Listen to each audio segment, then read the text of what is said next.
Olá pessoal, vou fazer esse vídeo agora para resolver o exercício número 5 da seção de conjuntos enumeráveis do primeiro capítulo do Elon, volume 1, tá? Então ele diz o seguinte, ele pede para a gente provar que o conjunto das partes dos naturais é não enumerável. Primeira coisa, né? O que é esse PN? Que é o conjunto partes de algum conjunto. Se você tem um conjunto X aqui igual a 1, 2, 3, o conjunto das partes de X vai ser igual a todos os subconjuntos de X. Então, ele começa pelo vazio. Depois você tem o 1, o 2 e o 3. Depois você tem o conjunto 1, 2, o conjunto 1, 3. E aí, vocês estão entendendo, né? O conjunto 2, 3. E depois a gente tem aqui o conjunto 1, 2, 3. A gente tem aqui 1, 2, 3, 4, 5, 6, 7, 8 conjuntos. Que é 2 elevado a 3. Isso mesmo.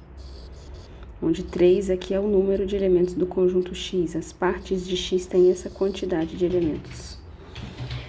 O que o exercício quer dizer, que a gente prove é que o conjunto das partes dos naturais não é enumerável. Vocês já pensaram como que vai ficar o conjunto das partes dos naturais? Ele vai ter todos os subconjuntos dos naturais. E como que a gente vai mostrar que ele não é enumerável? A gente vai definir uma função f indo de x em partes de n, onde esse conjunto x aqui ele vai ser o conjunto das sequências de elementos 0 ou 1. A gente já fez uma sequência como essa daqui. É aquela sequência xi, onde cada uma das entradas assume o valor 0 ou 1, tá? Cada uma dessas entradas pode ser 1 ou 0. Então, cada sequência que você tomar, xi, x1, x2, x3, você pode trocar uma dessas entradas aqui e são sequências infinitas. E você já vai ter trocado a sequência todinha, ok? A gente já mostrou que o conjunto dessas sequências aqui é não enumerável. O que a gente vai fazer é procurar estabelecer uma bijeção entre x e o conjunto das partes dos naturais. Porque assim, a gente tendo uma bijeção entre da parte dos naturais e um conjunto não enumerável, a gente mostra que esse conjunto aqui também é não enumerável.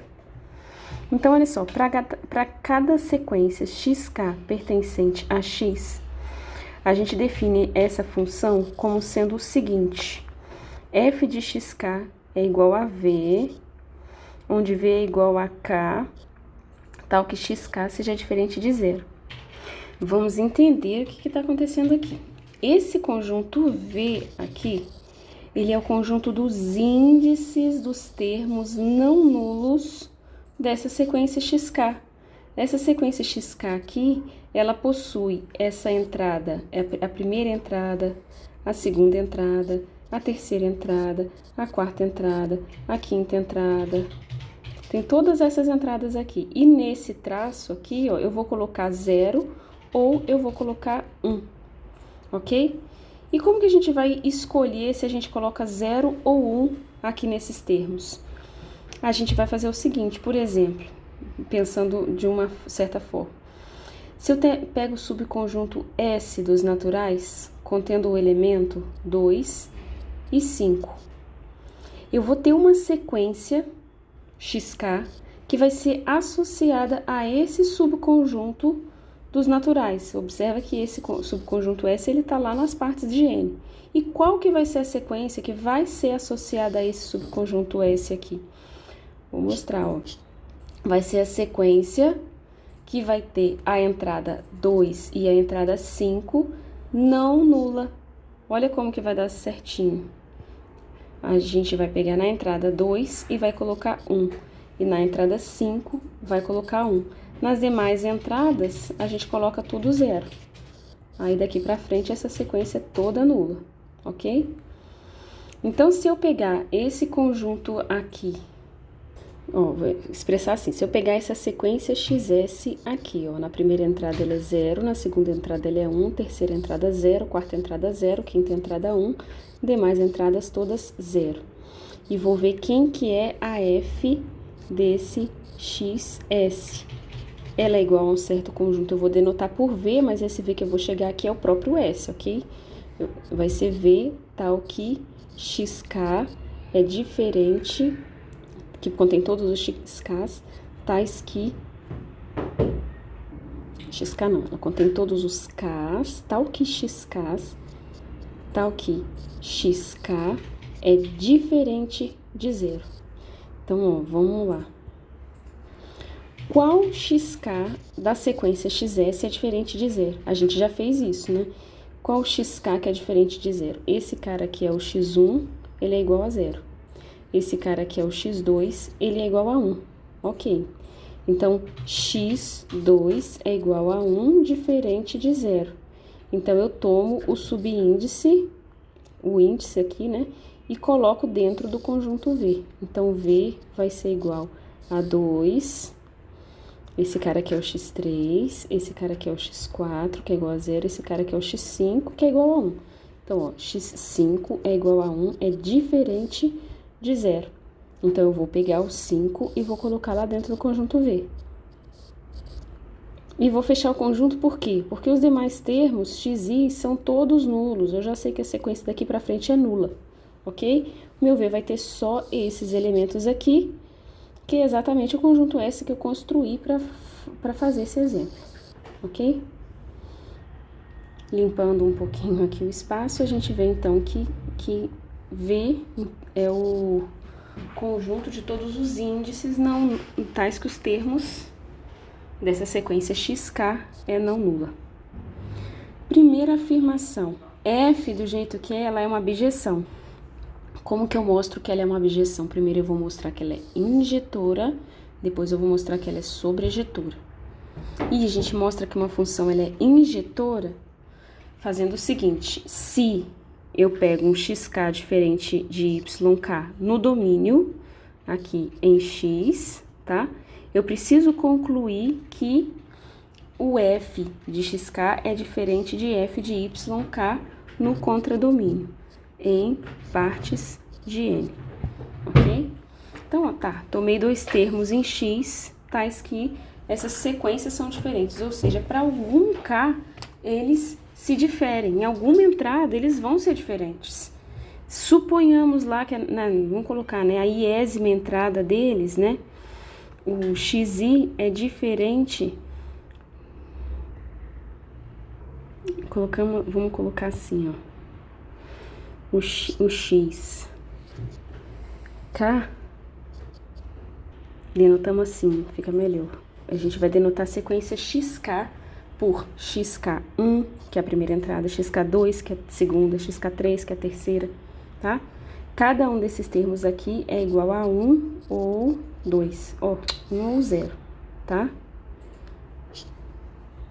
E a mesma coisa pro yk. Aqui é yk1, yk2, yk3 e yki. Se esse cara de cima ele é diferente do de baixo, em alguma dessas entradas aqui, eu preciso ter uma diferença. Em uma delas tem que ser 1 e na outra tem que ser 0. Suponhamos que na iésima entrada o xk é 0 e o yk é 1. A gente supõe isso sem perda de generalidade. Então, a gente vai ter aqui, né, que o conjunto... Vou colocar aqui. A gente vai ter aqui que o conjunto V associado a essa sequência xk aqui, ele vai ter alguns termos, que eu não sei quais, né, dependendo se esse cara aqui é 1 ou 0, ele vai ter o 1, se esse cara é 1 ou 0, ele vai ter o 2, mas eu sei que na iésima entrada é 0, então o que eu tenho certeza aqui? Eu tenho certeza que I não pertence ao V, conjunto V gerado por essa sequência xk, tá? Digamos que é o F de xk. E, por sua vez, o fato dessa entrada ser 1, eu vou ter que 1 vai pertencer ao conjunto V gerado, né, por essa sequência YK, que é exatamente o F de YK. Então, ó, não, é o I, tá? Escrevi errado. Então, ó, esse conjunto aqui não possui o I, esse conjunto aqui possui o I. Então, eles necessariamente têm que ser diferentes, tá?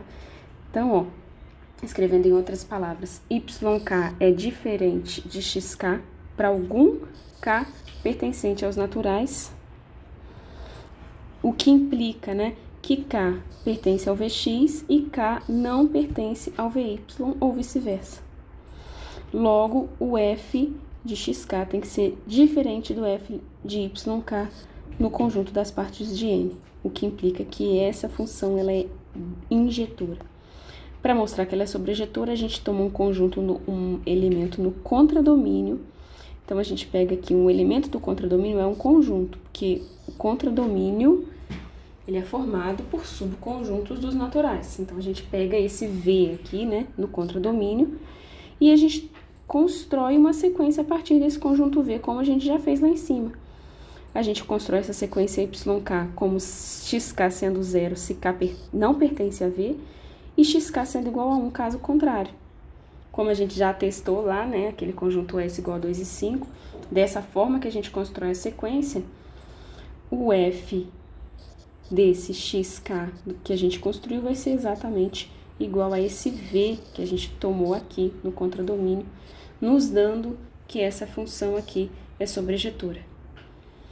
Dessa forma, como a gente já viu que x é não enumerável e a gente conseguiu uma bijeção entre x e as partes de n, aqui não é parte de x não, entre x e as partes de n, a gente vai concluir que as partes de n também não é enumerável, concluindo assim a demonstração desse resultado.